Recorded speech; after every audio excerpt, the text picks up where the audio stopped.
Satu hari, tokoh besar bernama Imam Hasan Al-Basri tengah berjalan di pasar kota Basrah. Datang seseorang lalu bertanya kepada beliau, "Ya Aba Ishaq," wahai Abu Ishaq, panggilan buat Imam Hasan Al-Basri. Katanya dalam Quran itu, "Ud'uni astajib lakum." Berdoalah kepadaku, aku akan jawab doamu. Mintalah kepadaku, aku akan penuhi permintaanmu. Begitu janji Allah dalam Quran. Lah kami ini, kata si orang tadi, sudah lama berdoa kepada Allah. Sudah banyak kali kami memohon kepadanya. Wah, kok sampai sekarang doa kami nggak dijawab-jawab, nggak pernah dikabulkan. Ini bagaimana? Katanya berdoa, aku kabulkan. Sudah lama kami berdoa.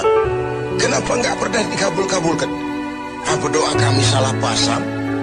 Apa Tuhan pas kebetulan nggak dengar? Atau bagaimana ini? Imam Hasan Al-Basri senyum lalu menjawab, "Ya ahlal Basrah, hai penduduk Basrah, hatimu mati. Dari hati yang mati, bagaimana mungkin doa akan terjawab? Tidak ada getaran yang menyebabkan channel kepada Allah itu nyambung. Tidak ada. Dari hati yang mati, doa tidak mengeluarkan getaran untuk sampai kepada aras.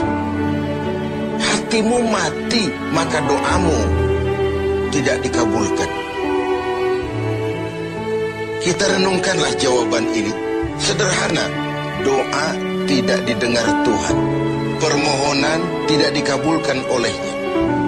Tapi kalau kita mau menukik kepada renungan yang lebih jauh, kemalangan apa yang lebih besar?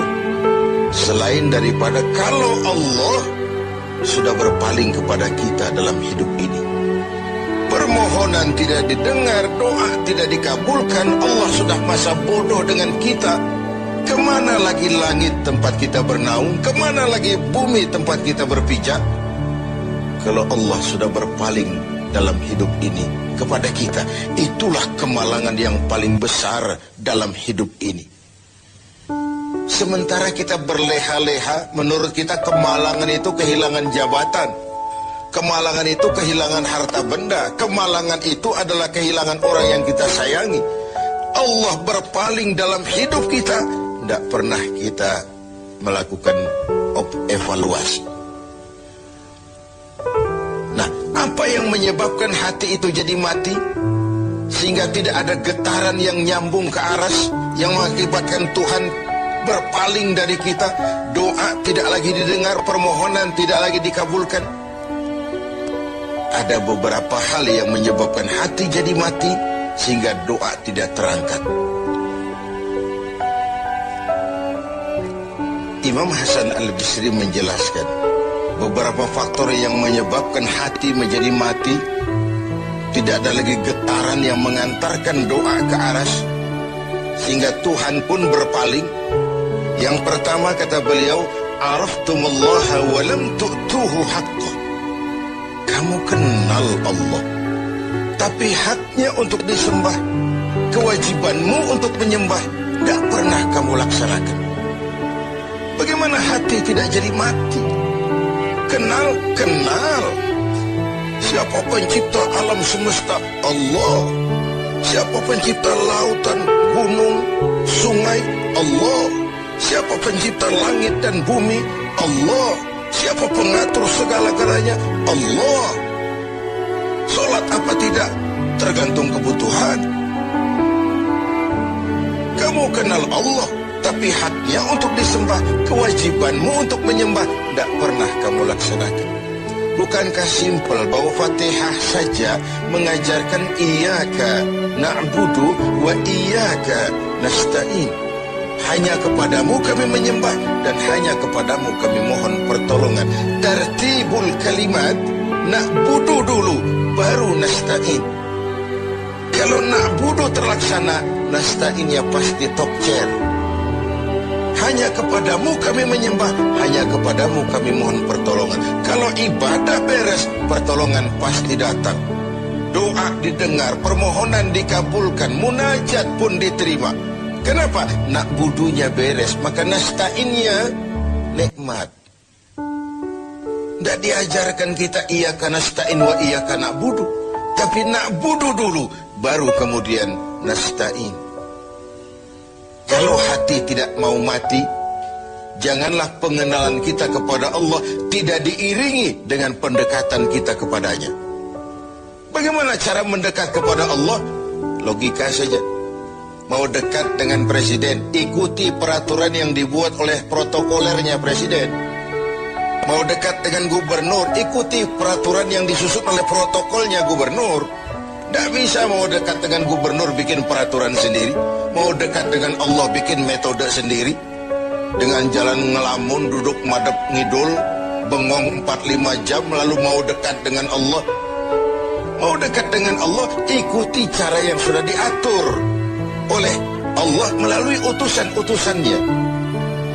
Bukan dengan cara membuat sesuatu sendiri.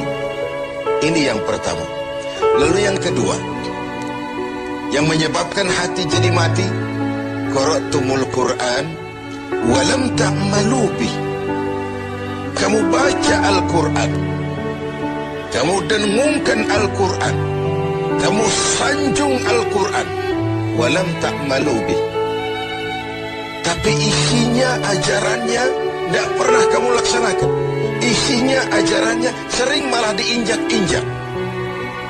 Bukankah kita hidup di satu zaman di mana tuntunan sudah menjadi tontonan, dan tontonan sering dianggap sebagai tuntunan?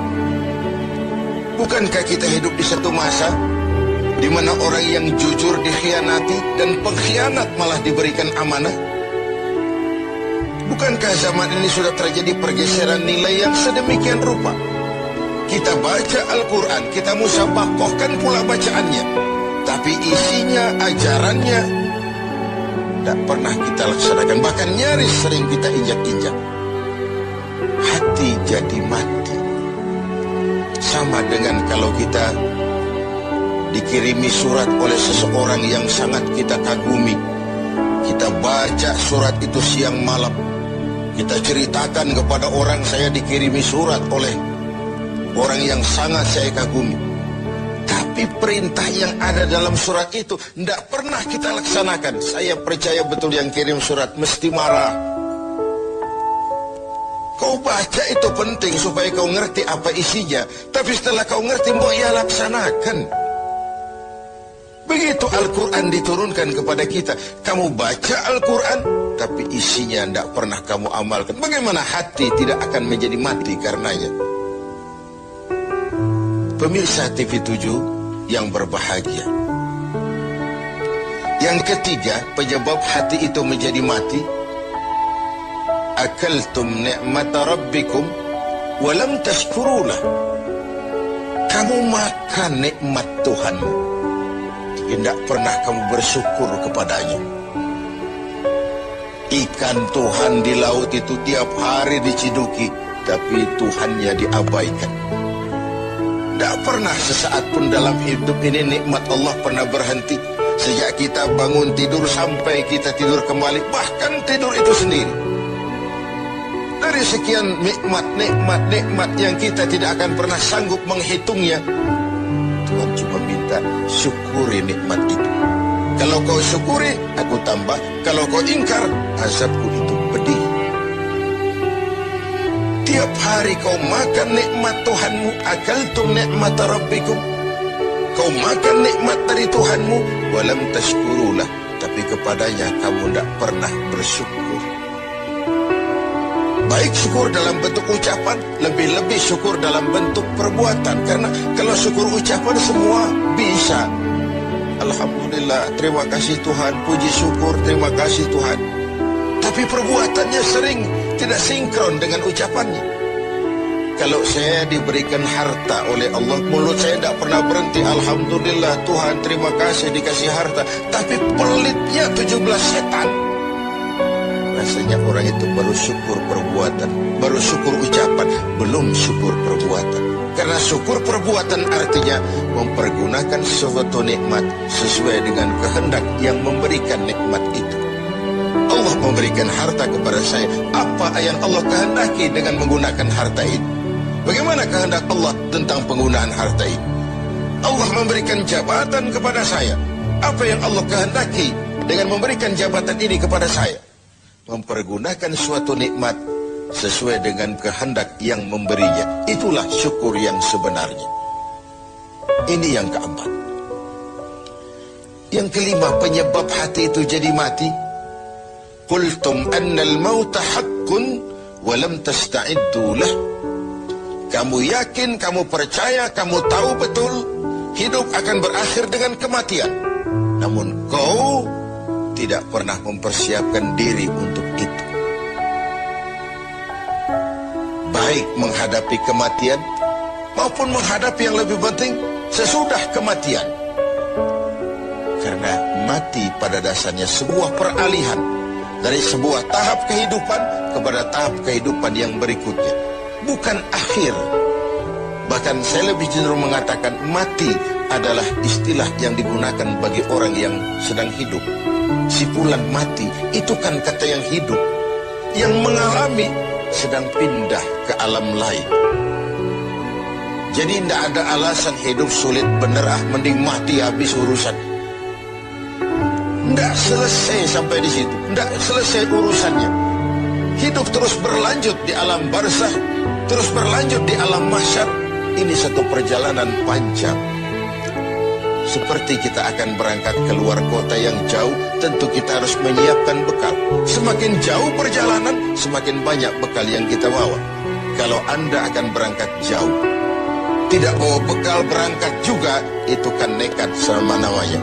Sampai ke tujuan belum tentu, sengsara di jalan sudah pasti.